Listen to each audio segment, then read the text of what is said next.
Welcome to this week's edition of Pete Smith Host. Well, once again, the credit has to go, doesn't it, to the Black Caps. What a fabulous weekend. And I think if you were watching last week's program, I said, I just thanked Brendan McCullum when I caught up with him for the 10 days of excitement we got and the pleasure we got out of the one-dayers. Well, they've backed it up in a test match. Don't think he was right not to have forced the follow-on, but then an interesting twist on that. Had they scored perhaps 200 or 300 runs, I don't think the Indians would have had a go at 500 or 600. 400 was just a wee dangly carrot, wasn't it? And they probably, ego-wise, thought, yeah, we'll show these Kiwis, we'll get 400. Well, it was a wonderful climax yesterday afternoon, no two ways about it. And to Neil Wagner, a guy that really I've had some doubts about, I think, but I always thought that South African streak in him might just come through at some stage, and he just bowled his heart out, didn't he? And full marks to the whole team. They'll be absolutely stoked. You've got to remember, this is a good Indian side. They were world champions in the one-dayers, and we lowered their sails, and now we're 1-0, can't lose the series, and they go to Wellington, and we wish them the very best of luck. The off-the-course problems, well, they just continue, don't they, really? And I think for all those kids that want to be a black cap, and they see the way a couple of lads just perform, is just... well, it's appalling, really, and I think New Zealand cricket now really have to stand up, put their hands up and say, listen, it's over. You've had your chance and it's gone. And make way for a young Tom Latham or some of these boys that really want to wear the black cap with the silver fern. So, yep, thoroughly enjoyed it, thought it was great. To the Crusaders, well, they got a win in Motueka, and yeah, I know it's only a pick-up sides and it's 20 minutes each way, but good to see some of the veterans actually turning out and playing in that game at Motueka on Friday. Big crowd again, and they did their bit off the field as well. They went around the districts and promoted the game. So, yep, we look forward to it. We had, as you know, of course, we had Hamish Riak, the CEO, in here last week, and we said, well, there's no excuses this season. We've been too many times the bridesmaid now. We need to win it, and he agreed. So we'll watch their progress as we await the start of Super 12 for 2014. But an event that's coming up in Christchurch, and I believe it needs certainly the promotion and an awareness by the Canterbury public of just what an institution there is, and it's the PGG Wrights and yearling sales. Yep, it's for standard breds, and two men who have been involved. I was going to say right from the start, but they assure me it's at least 60 years ago that the first yearling sales was held. You have a look at them and work it out yourself if you think they're at the first one. Bruce Martins joins us. Bruce, lovely to have your company, and Pete Lagan as well joins me, and we're going to talk about the yearling sales. You won't remember the start probably, but it was some time ago, wasn't it? It was over 60 years, but Pete and I have been there, well, Pete's just a little bit longer than me because he started straight from high school, but I think you were 30. Did you stay on at high school a bit longer? I say he would have. I didn't. Anyway, what was the originating of it? How did it come about? Why the desire to have a yearling sales in Canterbury? Oh, well, I think PGG and the Wrightsons in those days were involved with the thoroughbreds out of Trentham, and that goes back even further in that. But yeah, the growth of standardbreds in the South Island, it was a natural place to start selling the young horses, and it's just, as I think you alluded to, it's become almost an institution. This year we've got 500 horses to sell over the 3 days. Huge job, isn't it? Yeah, and the job just doesn't start on sale day, which we can tell you you're off to Auckland actually on the 17th. They have a sale up there, and then we are here 18-19, and we're at Agricultural Park. It's now the home of the showgrounds, of course, and that's where the sale will take place over 2 days here in Canterbury. They do have a warm-up, of course, in Auckland, which raises another point. Pete, how much stronger are we down here than they are perhaps in Auckland and Centrebred's? I'd say Canterbury's always been the home of trotting, and dare I say it, galloping's always been the home of the North Island. And you look at the numbers in the catalogue, it shows you this year, like always less numbers in Auckland, bigger numbers in Christchurch. How many have you got in Auckland? We've only got 140 odd in Auckland. Really? Yep. Yeah. Yep. Compared to, but like, see, we had a few last year go from the South Island to North Island. There's none this year. Right. Because my attitude has always been, you don't, even though Crackers is a lovely place, it doesn't help your horse selling better. Right. How many North Islanders then will come down, do you think? North Island buyers do, but no horses don't. No, obviously. buyers. But North Island buyers do. Yeah, good response there. Probably our biggest response though is from the local market and the Southland market. Right. Now Southland's very, very strong. Always has been, and it got stronger. It's really got stronger, hasn't it? Oh, yeah. Hey, it's like they're passionate about their racing down south. Yeah. Come back, Bruce. Just a step. Where did you originally used to sell? Well, in my time, it was at the old showgrounds in Lincoln Road. Was that in Canterbury Court, or where did you go? They did sell, I think, a year or two, and that might have to go back to Peter in Canterbury Court. Yeah. But no, back in the old wool shearing pavilion, they used to sell in Really? in those days in Lincoln Road. We had a transitional period where we sold out of a huge Hocker marquee in the Addington Raceway car park.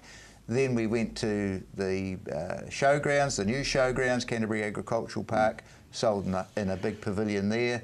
Then went in with the Riding for the Disabled and helped them build that lovely big pavilion they've got there now, and that's been our home since. Not to put a dampener on it at all or belittle it, but I mean, the facilities at Karaka are something to behold, aren't they? It is just a prestigious venue, isn't it? It is, Peter, but a poor horse will still sell poorly there. I knew he had the answer. And as I said today to someone, if today it was a cold, wet day outside and you had a lovely horse to sell down here in Wairaki Road, people turn up to buy it. Yeah. I'll turn up anywhere to buy a good horse. Good horses make good money down here. It all depends on the article you're selling. So the facility doesn't sell the horse? Doesn't sell the horse, no. Tell me what is a big step, though, at Karaka, isn't it, where they have actually at studs and whatnot, the preparation days people can go and view. Does that occur here? It does, but see, up there we have a bus tours around the country, right? Now, back early January, we had a bus tour in the North Island from local buyers from the Canterbury Southern people. Got on a bus, or flew up there, and travelled around there for 2 days, North Island, Auckland, Waikato area, looking at as many yearlings as they could. We organised all that. We got a Southern tour today down in Invercargill and tomorrow in the Otago area. There's about 45 people from here going down on that, North Island Canterbury people, plus the locals. And we had one open day here bus tour here last Wednesday for the Canterbury ones. How was that attended? It was very good. It was a cold day, but I think they getting about 50 people on it. Great. That was good, yeah. Good. And that's an opportunity to have a look at the stock, I presume, is it? That's really what it's about. Well, that's what it is, and you see. And talk to the owners and the breeders. And Mark Purdon probably was the man that instigated this, but the trainers realise now they've got to get out and do their homework pre-sale. So that they know what they're looking at, so that they can go into the auction and be prepared to say, I like that one, I don't like that one, and the pre-sale. There's still plenty of room for the spur of the moment, Peter, isn't there? Oh, there is. Hey, like you look at probably our best three-year-old in the country this year at the moment, Lochaburn, we went through the sales at 18,000. Yeah. And they're doing down huge money from them. So they're just been finding the right one at the right time. But some buyers will go with a preconceived idea and end up buying something completely different. Oh, they will. Hey, that always, in any auction that happens. Yeah. It does. Yeah. And the one you target that's going to buy it not necessarily becomes the owner. No, it doesn't. No. That's the charm of it, though, isn't it? An auction, a horse auction, and we have a saying, no matter how long you've been in it, every year it'll throw up something you've never had happen before. Yeah. What's going to happen, of course, is we're going to have a look at the longevity of some of those premium sires that have been produced here in Canterbury and have, they've been sort of eternally throwing up prodigy, which are for sale at the sales. Now, they're getting, like me and like my guests, get a little bit older. So have we got a crop coming through of new sires and who might throw up some interesting facts and figures on the 18th and 19th here at Agricultural Park. Back in a moment with my two learned gentlemen from PGG Wrightsons.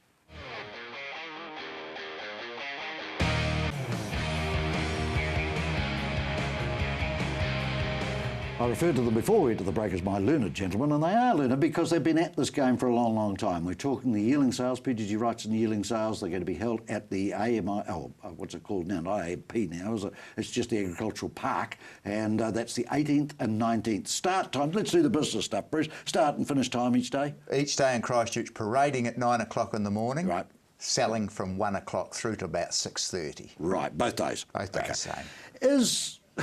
Is the sale jacked up a bit where the first day's better than the second day? No, this year it's just alphabetically chosen straight through. So no, both days are. So your best lot could be the last lot Wednesday. Well, I was actually having a look at Pete's figures on the horse, and I see he's got one of his best horses in the sale to sell at about the second to last lot on his reckoning. So that's going to hold the interest right to the lot 350 something or other. So yeah. Yeah. Now, how many have we got going to go through the ring here? Yeah, 352. 352. Yeah, over 2 How days. did you get hold of 352? How do you eliminate? How do you put your catalogue together? Oh, well, you get the nominations, you call for nominations, they come in, and then you. What sort of timing are we looking at then? So we close the entries the 1st of August. Right.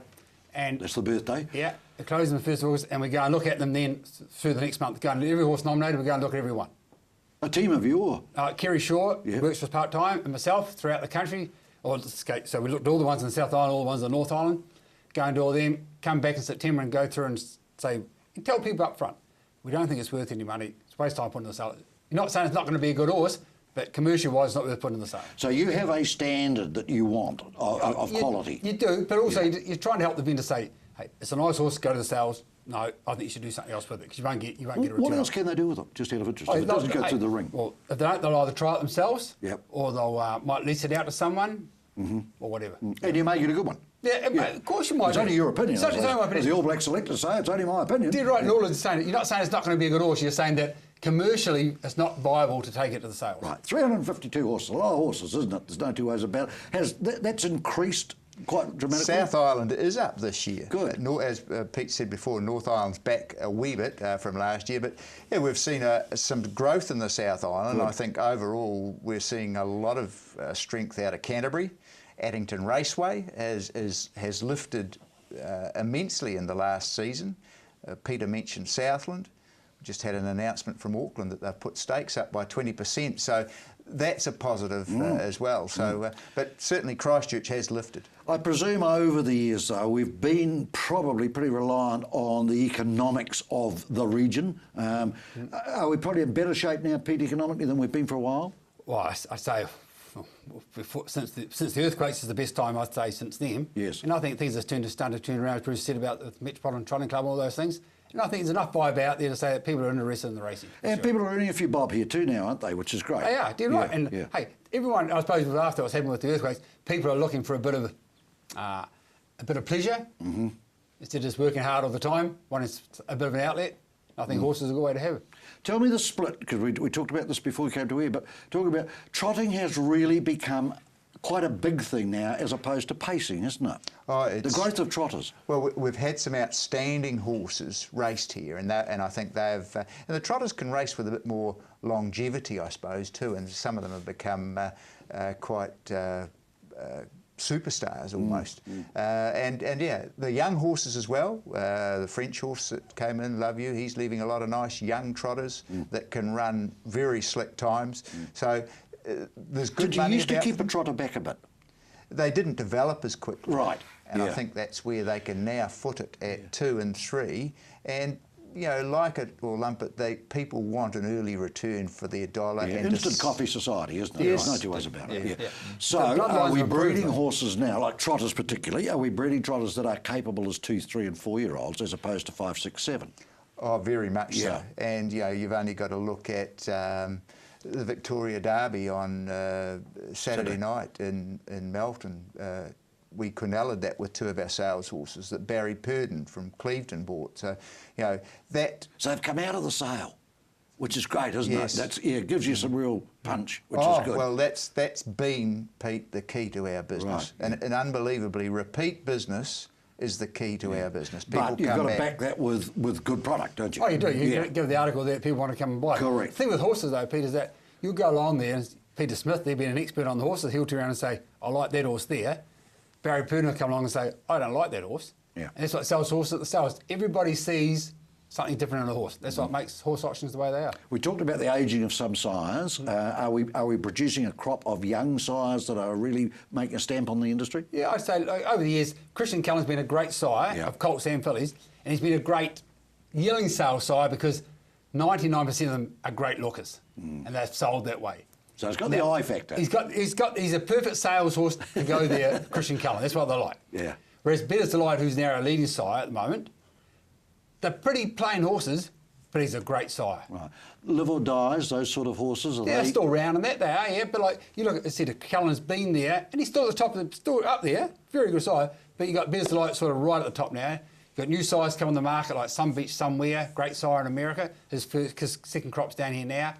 You've got a new sire come up this year called Rock and Roll Heaven. He's done a great, he's super racehorse in America. His first crop here, lovely types, big reps on them. So Doesn't always work that way, though, does it? You can be a tremendous performer on the field, but not necessarily leave a legacy. correct. right. Yeah. They're right. And 1 out of 10 sires probably make it. Yeah. It's not, But if they get a good numbers of mares and good quality mares of course, they're on the road to success, aren't they? They are indeed. Now, you have well, I think it's an advantage, but we actually discussed this beforehand. I don't know whether it might water itself down a bit. But if we look at AI, which we're able to do, which is artificial insemination, with the standard breds, it's not a factor in thoroughbred racing.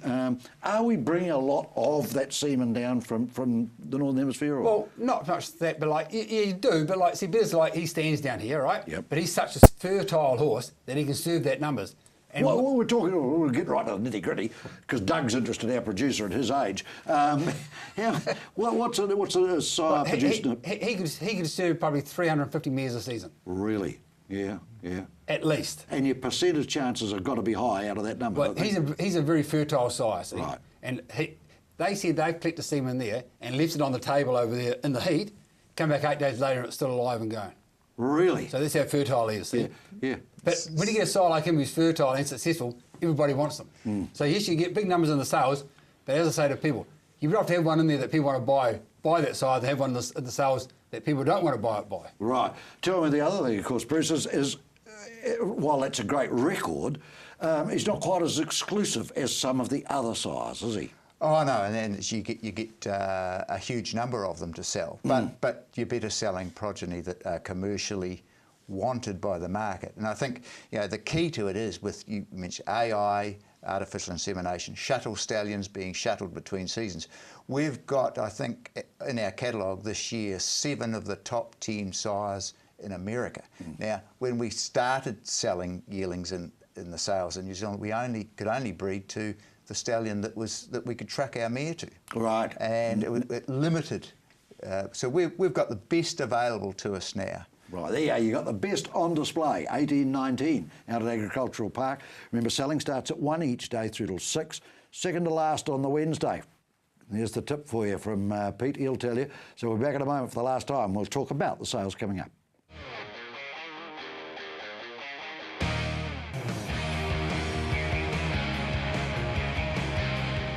Not only is it a matter of trying to assemble 352 horses, which is a major job, but there are other factors that come into it as well, and one of which is the currency. And of course, Australia was a huge market for us when they were probably getting it at 50% or 75%. Now we're virtually at parity. Will that affect it, Pete, in your opinion? Will the Australian buyers, will they shy away a bit?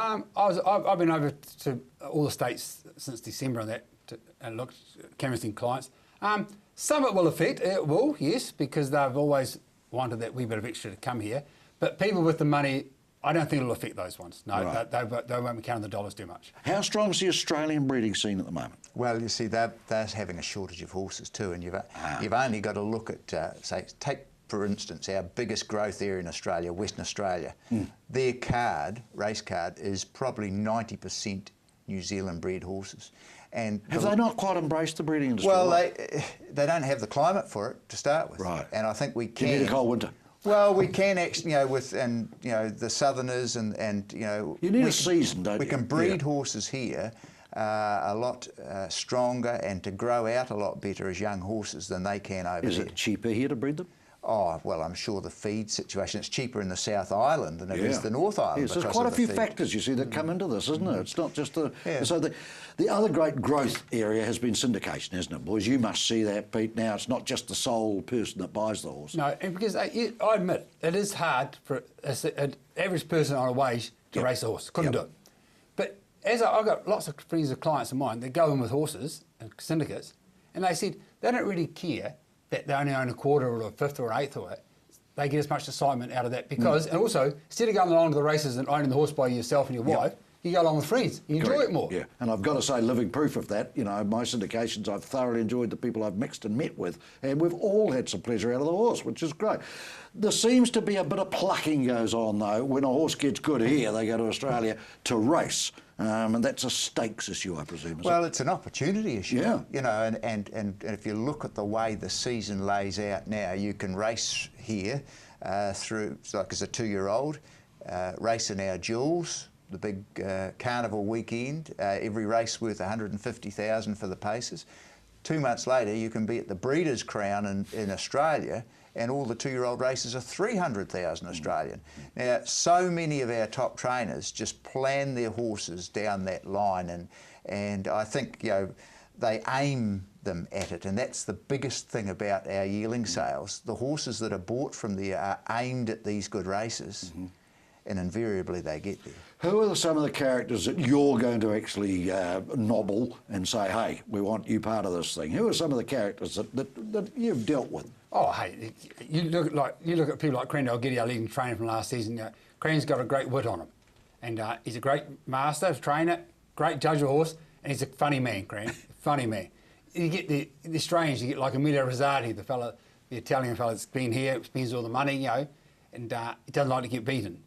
And you go to sales and you see all funny things happen, and it's great fun. Yeah, very competitive, isn't it, at ring time? There's no two ways about it. Well, we're not sure how competitive Cran's going to be this year. No, tell us about it. He had a serious water skiing. Stupid boy. Accident.